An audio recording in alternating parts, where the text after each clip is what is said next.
लो प्यारे बच्चे, कैसे हैं? उम्मीद करते हैं आप लोग आज अच्छे होंगे। क्यों अच्छे होंगे? क्योंकि आज क्लास 10 का रिजल्ट निकल रहा है, जिसमें बड़ी खुशी हुई होगी। तुम्हारा दोस्त निकला होगा, दोस्त का रिजल्ट निकला होगा, जिसमें देखा होगा कि रे तुम लोग का तो मिठाई आज तो खाए खिलाएगा तुम लोग। तो क्यों? तो क्योंकि 10वीं वाले का रिजल्ट निकला है। तो मैं एक टीचर होने के नाते गार्जियन से और बच्चे से कुछ बात करने आया हूँ।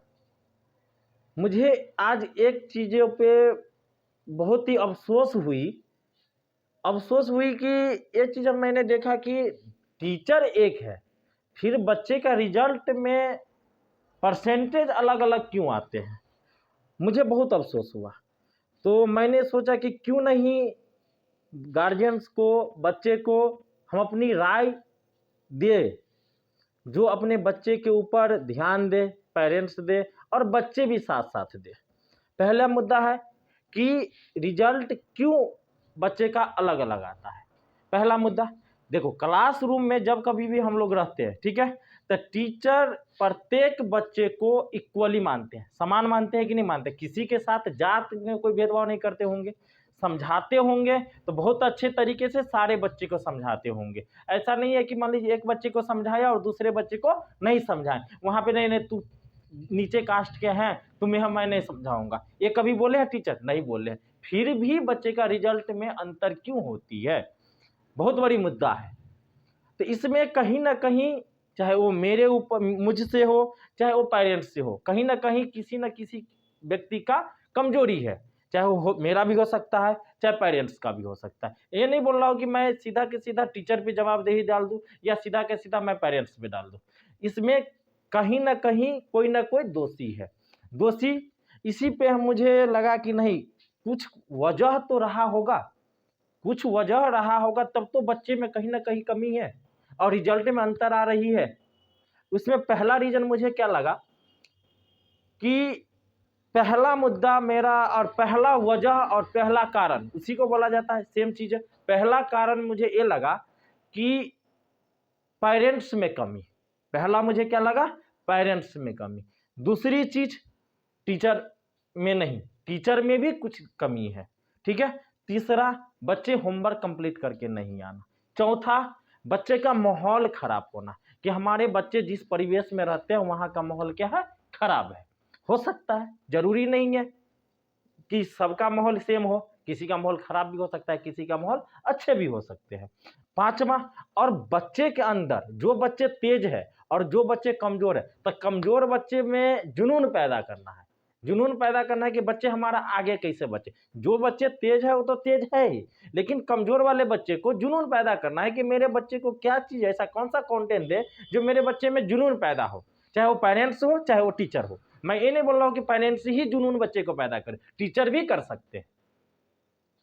तो इन्हीं सब बातों पर पहला बात है कि पेरेंट्स में कमी। पेरेंट्स में क्या कमी है मैं ये बताने जा रहा हूं। देखो, समझेंगे हम लोग। इधर सबसे पहला चीज कि बच्चे घर से यदि निकलते हैं कोचिंग या स्कूल के लिए, बच्चे जब कभी भी स्कूल या कोचिंग के लिए जब कभी भी निकलते हैं, तो पेरेंट्स का, गार्जियन का पहला कर्तव्य और जिम्मेदारी बनती है कि मेरे बच्चे यहां से होमवर्क करके आ रहे हैं या नहीं आ रहे हैं।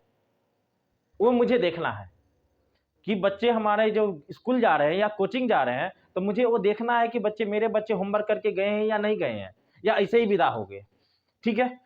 दूसरा चीज, उनके बाद बच्चे को भेजिए। ऐसा नहीं कि मान लो मेरा बच्चा गया, हम अपने सोए हैं, मेरा बच्चा चला गया कोचिंग या स्कूल, वो चीज कतई का पेरेंट्स ना करे। बिल्कुल, मैं आप लोगों से अनुरोध एवं विनती करता हूं कि बच्चे जब कभी भी स्कूल या कोचिंग जाता है तब इसका होमवर्क जरूर चेक करें। दूसरी चीज, जब बच्चे इस कोचिंग स्कूल के लिए बच्चे घर से निकलते हैं, तो क्लासरूम में जब बच्चे आते हैं, तो मैं टीचर से भी विनती करता हूं कि वो अच्छे से बच्चे को समझाएं, अच्छा कंटेंट दे। ऐसा कौन सा कंटेंट दे मेरा हम अपने बच्चे को जो रिजल्ट अच्छा लाए, परिणाम उसका अच्छा हो, सारे बच्चे से अलग हो। अच्छा कंटेंट दे, अच्छे डिसिप्लिन में रखे, बड़े को आदर और सम्मान दे। ऐसा नहीं कि बड़ा है तो हमारे कुर्सी पर बैठे हुए हैं, बड़े नहीं, सॉरी, छोटे और बड़े बैठे हुए हैं, हम यहाँ पे आराम से बातें कर रहे हैं, ये चीज़ नहीं। जो है आपस में बातें कर रहे हैं दो आदमी, और वहाँ पे जाके हम भी जाके बैठ गए, हाँ बोलिए क्या हालचाल है चाचा, ठीक है, आप भी कुर्सी पे यहाँ पे विराजमान हो रहे, बिल्कुल भी नहीं। ये चीज़ सबसे पहले ध्यान रखना।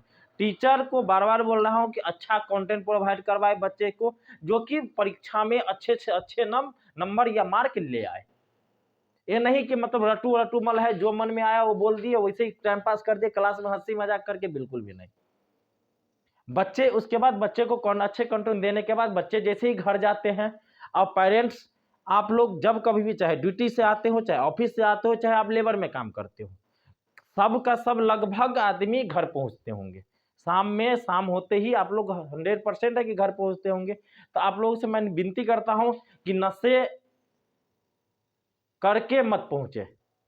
इसीलिए नहीं पहुंचे क्योंकि हम जिन्हें जन्म दिए हैं, मेरा भी कुछ कर्तव्य बनता है कि हम अपने बच्चे को अच्छा शिक्षाचार दे, अच्छा रहन सहन दे। मेरे बच्चे क्या कर रहे हैं, नहीं कर रहे हैं, उन चीज़ों पे ध्यान रखें। बच्चे मेरे जैसे घर पे आए, शाम के समय हो गया, हम शाम में ड्यूटी करके आए, तो देखें कि मेरे बच्चे पढ़ाई घर पे किए हैं कि नहीं किए हैं।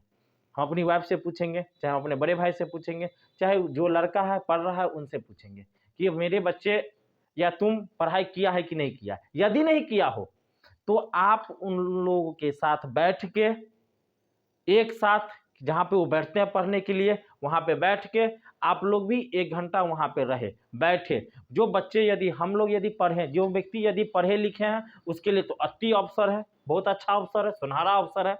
जो अनपढ़ है, कम से कम आप तो ये तो देख सकते हैं ना कि मेरे बच्चे लिख रहे हैं कि नहीं लिख रहे हैं, मुँह से आवाज़ निकाल के पढ़ रहे हैं कि नहीं पढ़ रहे। कम से कम ये अनुमान लगा के तो हम ये चेक कर सकते हैं कि मेरे बच्चे पढ़ाई किए। और जो गार्जियन पढ़े लिखे हैं, आपसे ये अनुरोध करता हूं कि आप अपने अनुसार, ये नहीं बोल रहा हूं कि मैं टीचर या कोई कोचिंग संस्था पे, आप अपने अनुसार बच्चे को गाइडलाइन दे। तीसरी चीज कि बच्चे होमवर्क करके नहीं आता है, ये सबसे बड़ी मुद्दा है।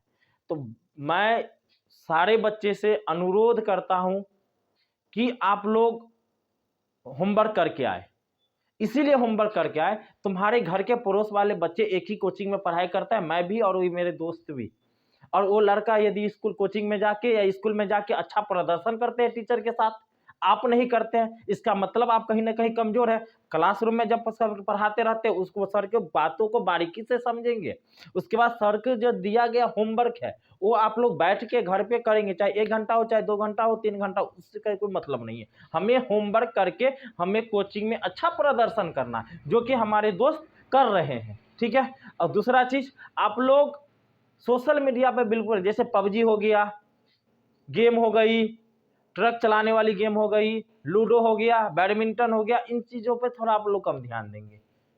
इन्हीं सब वजह से बच्चे का रिजल्ट में परिवर्तन होती है। किसी के बच्चे का तेज आ गया यानी ज़्यादा आ गया, किसी का कम आ गया, इन्हीं सब बातों की वजह से। तो इसीलिए जो बच्चे कमज़ोर हैं उन लोगों से मैं विनती करता हूं कि आप लोग जो है ना, पढ़ाई पे ज़्यादा ध्यान देंगे, ये पबजी वाले पे नहीं, पबजी वाले पे बिल्कुल भी नहीं। और तीसरा चीज होता है, बच्चे को जुनून पैदा करना है। गार्जियन से भी मैं मोटिवेट करना चाहता हूँ, और जितने भी टीचर हैं उनसे मैं मोटिवेट करना चाहता हूँ कि बच्चे के अंदर जुनून पैदा करे।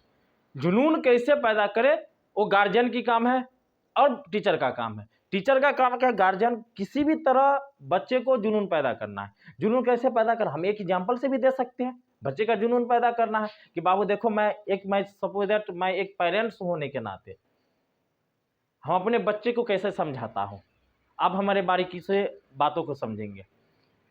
देखो, मैं एक छोटा सा परिवार में, बहुत ही गरीब परिवार का हूँ, पला पड़ा हूँ। मैं ये नहीं चाहता हूँ कि तू भी इसी गरीबी से सुलझे, बिल्कुल भी नहीं। ये हमारा बिल्कुल भी इच्छा नहीं है कि तुम भी इसी गरीबी स्तर पे जिए। इन्हीं सब की वजह से हमारी जो आवश्यकता होती है, जैसे नए नए कपड़े खरीदना, बाराती में जाना, किसी को कुछ देना, नए मकान बनाना, ज़मीन लेना, पैसे बैंक में रखना, इन सब चीज़ों को हम त्याग करके खाना एक वक्त का कम खाना, ऐसा नहीं कि आज मतलब कहीं पर मछली चावल बना है तो हम अपने यहाँ नहीं बना रहे हैं, क्यों? क्योंकि हमारे बच्चे को यदि पैसा बचा के रखेंगे तो कल हो कि हम अपने बच्चे के लिए भविष्य के लिए कॉपी खरीदना है, कोचिंग फीस जमा करना है, स्कूल फीस जमा करना है, ड्रेस खरीदना है, कपड़ा खरीदना है, इन्हीं सब बच्चों के पे तुम लोगों के लिए बाबू रख रहे हैं। उन चीज़ों पे आप लोग ध्यान देंगे, ऐसा नहीं कि हम उन पे ध्यान नहीं देंगे। इसीलिए आप लोग उनके अंदर ये जुनून पैदा करें कि देखो बाबू तुमको पढ़ना जरूरी इसलिए है क्योंकि मैं बहुत गरीब हूँ और नहीं पढ़ेगा तो उससे कहीं दूसरे जगह जाके लेबर में काम करना पड़ेगा, कहीं नौकरी नहीं मिलेगी, रास्ते में तू लोग भटकेगा, कहीं जाने तो कहीं पे कुछ बोर्ड पे लिखा रहेगा तो हमें वो भी नहीं पहचान में, किसी से पूछना पड़ेगा। अभी डिजिटल दुनिया हो गई है, जनरेशन बहुत आगे बढ़ गया है। आप इन चीज़ों को समझेंगे, मुझे पढ़ना है, टारगेट में मूड बना के रखेंगे कि मुझे पढ़ना है, जुनून पैदा करना है। और पढ़ना क्यों है वो भी जरूरी है। पढ़ना क्यों है? हमारे माहौल में, हमारी जो समाज में यदि हम पढ़े लिखे रहेंगे तो कहीं पे पंचायत सभा होगी, उसमें मुझे बुलावा होगा। दूसरा चीज़, हम अच्छे अच्छे कपड़े खरीदेंगे, अच्छे अच्छे गाड़ी खरीदेंगे, मुझे रिस्पेक्ट मिलेगी। जहाँ यदि हम जहाँ भी जाएं, हमारे रिश्तेदार हो जाएंगे, वहाँ पे जाएंगे तो हमारी रिस्पेक्ट, और फलाना बाबू के बेटा आए हुए हैं, आपके बाबूजी का भी वहाँ पे रिस्पेक्ट हो जाएगी। क्यों? कि फलाना बाबू का बेटा है, वहाँ पे आपको रिस्पेक्ट मिलेगी। आप इन चीज़ों को समझेंगे तो इन्हीं सब चीज़ों के लिए आप लोगों को पढ़ना जरूरी है। कल हो कि हमारे बाबूजी जिस स्तर पे हैं, गरीबी रेखा से सूझ रहे हैं, आप हम उस पर नहीं सूझे, हमारे जो भी आवश्यकता हो हम तुरंत का तुरंत खरीदे। तो आप पढ़ेंगे कब? जब आप पढ़ेंगे, लिखेंगे, अच्छी जगह पे रहेंगे, अच्छी पोस्ट पर रहेंगे, डीएम बनेंगे, आईपीएस बनेंगे, तब तो आप ये चीज़ कर सपना को पूरा कर सकते हैं। और यदि हम ये चीज़ पढ़ेंगे ही नहीं तब हम कौन सा आवश्यकता पूरा कर सकते हैं? कुछ भी संभव नहीं है संभव? कहीं यदि हम लेबर कहीं पर जाएंगे कंपनी में काम करने के लिए, मुझे 10,000 सैलरी देगी, क्या आप अपने गार्जियन को, हम अपने माता पिता को 10,000 में, या हम अपने परिवार को, हम अपने बीवी बाल बच्चे को क्या भरण पोषण कर सकते हैं? नहीं संभव है अभी के समय में। तो हमको ज़्यादा पैसा कमाने के लिए, हमारे सम्मान, अपनी सम्मान को बढ़ाने के लिए मुझे पढ़ना जरूरी है। ठीक है? और गार्जियन से भी मैं अनुरोध करता हूं कि बच्चे सबको आप लोग विशेष रूप से ध्यान दें। जिस तरह आप लोग ड्यूटी को, काम को समझते हैं, उसी तरह आप अपने बच्चे को भी समझें कि हमारे बच्चे के ऊपर भी हम अपना 1 घंटा या 2 घंटा समय दें। उससे आपका भविष्य बदलेगा, आपके बच्चे का भविष्य बदलेगा, साथ साथ में जो टीचर उनको गाइडलाइन देते होंगे उनका भी भविष्य बदलेगा। चलो मेरे यहाँ का बच्चा है, हमारे बच्चे आगे बढ़े। इन्हीं सब बातों पे मैं अपनी बातों को रखता हूँ। जय हिंद, जय भारत।